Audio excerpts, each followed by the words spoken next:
is that part of the service model is, you still want to access it like a regular data center. So that's one of the reasons it's not a container anymore.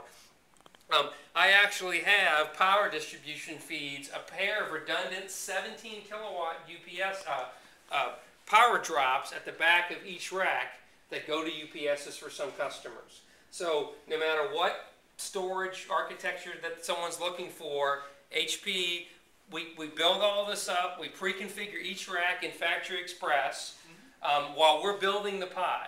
It literally took the model builder longer to build this pod than it takes me to build real pods. I turn one of these around from a pile of steel into a container in about 4 weeks. Wow. And then at the same time, their servers are being built in the factory, already being pre-tested, pre-configured. We put them end to end, and then we just bring out the one big network feed, and now with, depending on the flavor of network HP's got, you can actually go, many customers are at the ability to actually test in our factory. So for example, we were running this configuration and it was about 250 kilowatts running our test load. Well, we gave it to the customer. He could actually see that, he could see that network in our factory. We came in the next day and it was running at 500 kilowatts because it was running under his control.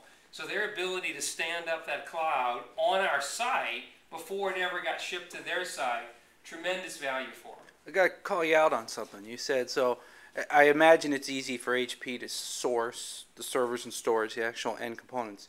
But am I correct that the SL and the MDS 600 come from different places? So from a distribution channel, how do you pull that together? Because you're talking some quantities. Oh, it's good answer.